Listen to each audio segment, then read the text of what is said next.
Hai semua, Assalamualaikum. Kembali lagi kita di channel Mr. Tutorial. Okey, untuk video kali ini kami ingin kongsikan cara untuk isikan atau hantar e-filing 2026 bagi tahun taksiran 2025.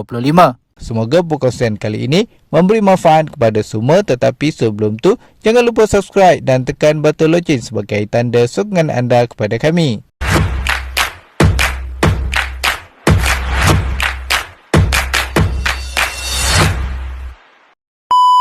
Okey, pertama sekali anda perlu buka Google di telefon anda. Kemudian di sini anda perlu membuat carian MyTax. Dan kemudian anda pilih MyTax yang ini.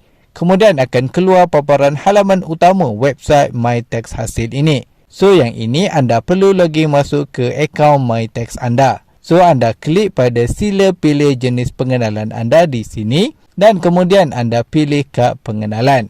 Lepas tu anda perlu masukkan nombor kad pengenalan anda dekat bahagian sini dan kemudian anda klik pada hantar ini dan seterusnya akan keluar paparan ini.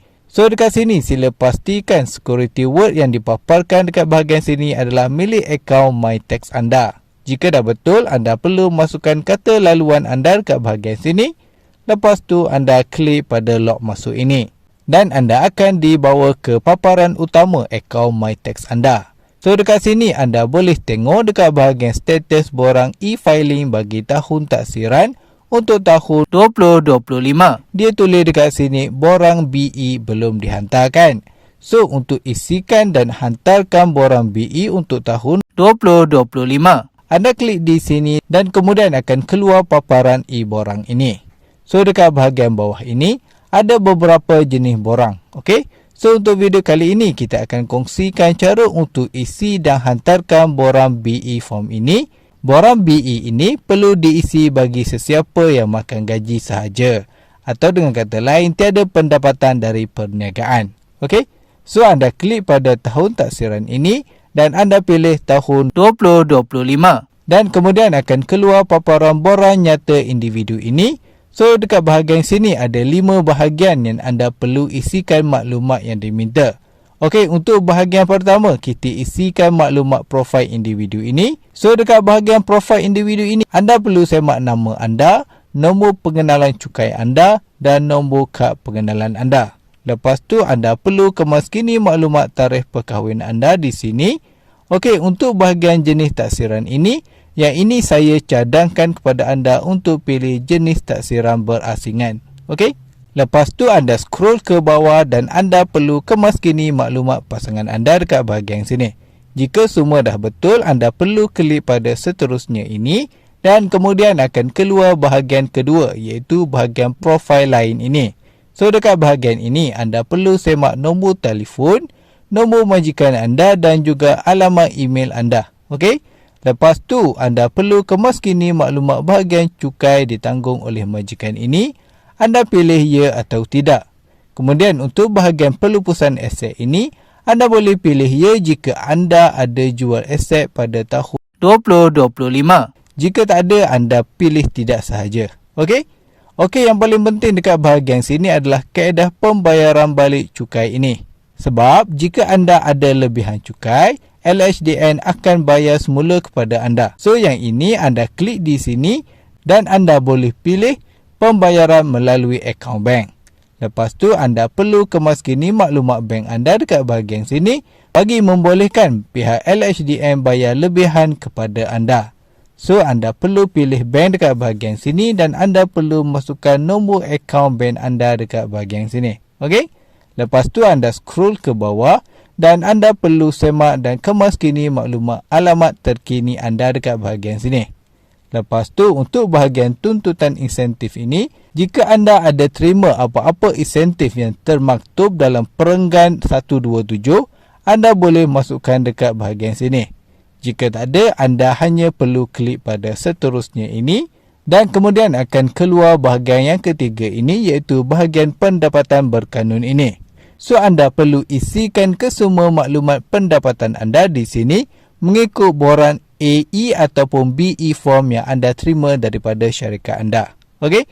Dan ini adalah contoh borang BE yang saya So, anda perlu masukkan maklumat pendapatan gaji anda dekat bahagian sini. Lepas tu, untuk bilangan penggajian ini, yang ini anda hanya perlu masukkan satu je. Bermaksud anda hanya ada satu gaji sahaja. Okey? Jika anda ada gaji dari sewaan, ataupun royalty, ataupun derma, anda boleh masukkan dekat bahagian sini. Okey? Lepas dah isikan maklumat pendapatan anda scroll ke bawah. Dan kemudian untuk bahagian PCB ini ataupun potongan cukai berjadual ini, yang ini dia dah automatic ada. Dan anda perlu semak dengan borang BE yang anda ada. Pastikan jumlah yang dipaparkan di sini adalah sama dengan jumlah yang dipaparkan di dalam borang BE yang daripada syarikat anda. Okey?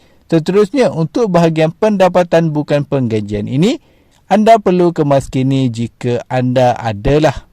Jika anda tak ada, anda boleh klik pada seterusnya ini dan seterusnya akan keluar paparan bahagian keempat ini iaitu bahagian pelepasan yang dibenarkan oleh LHDN. Dan ini adalah ringkasan pelepasan yang diberikan oleh pihak LHDN bagi tahun taksiran 2025. Okey. So untuk pelepasan diri dibenarkan sebanyak RM9,000. Jika anda ada kos-kos lain, rawatan yang melibatkan ibu bapa anda pun dibenarkan sebanyak RM8,000. Bagi individu kurang upaya dibenarkan RM7,000. Dan jika anda melanjutkan pelajaran, dibenarkan kos pengajian juga dibenarkan sebanyak RM2,000. Dan di sini ada beberapa lagi jenis perbelanjaan yang dibenarkan oleh pihak LHDN. So anda boleh claim dan masukkan mana-mana perbelanjaan yang berkaitan dengan anda.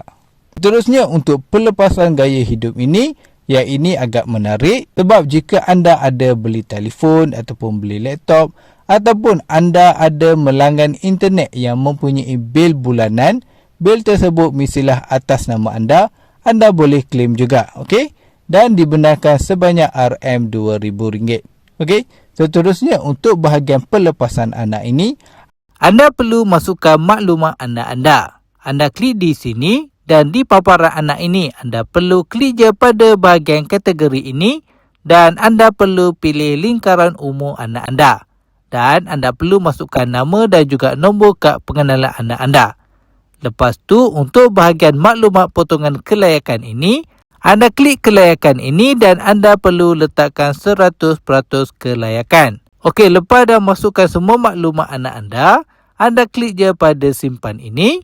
Dan lepas tu anda scroll ke bawah dan anda klik je pada bahagian seterusnya ini. Seterusnya untuk bahagian insurans nyawa dan KWSP ini, anda boleh masukkan jika anda beli insurans dekat bahagian sini dan maksimum claim hanya boleh RM3,000 sahaja. Dan anda boleh masukkan jumlah caruman KWSP anda dekat bahagian sini dan perlu diingatkan maksimum hanya boleh claim sebanyak RM4,000 sahaja. Okey? Seterusnya anda boleh masukkan jumlah caruman perkesu anda dekat bahagian sini dan maksimumnya hanya dibenarkan RM350 sahaja. Dan seterusnya kita pergi ke bahagian rebate, tolakan cukai dan pelepasan cukai ini. Okey, yang ini anda boleh masukkan maklumat zakat jika anda ada bayar zakat bagi tahun 2025 dekat bahagian sini. Okey, anda juga boleh masukkan maklumat pelepasan cukai untuk perenggan 132 dan 133 jika anda ada. Lepas tu, anda boleh klik pada seterusnya ini. Seterusnya akan keluar paparan terakhir iaitu rumusan ini. So, dekat bahagian rumusan ini, anda perlu semak dan baca semua maklumat yang anda dah isikan tadi dekat bahagian sini. Dan yang paling penting dekat bahagian rumusan ini adalah anda scroll ke bawah dan anda perlu tengok dekat bahagian bawah sekali. Pastikan anda ada lebihan bayaran. Lebihan bayaran ini bermaksud anda akan dapat refund daripada LHDN sebab anda terlebih bayar cukai untuk tahun 2025. Bermaksud anda dah pun berjaya mengisi dan menghantar e-filing bagi tahun taksiran 2025 pada tahun 2026. Okey. Jika anda dah rasa semua dah okey dengan paparan rumusan ini, anda klik pada seterusnya ini. Dan kemudian akan keluar paparan akuan ini.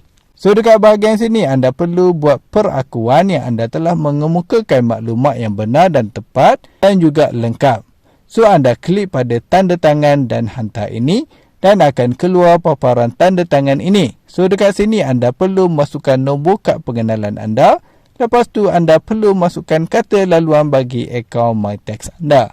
Dan kemudian anda klik pada tanda tangan ini dan akan keluar paparan pengesahan penerimaan BE untuk tahun 2025 dan duit lebihan akan dibayar kepada anda melalui nombor akaun yang anda telah daftarkan di dalam akaun MyTax anda.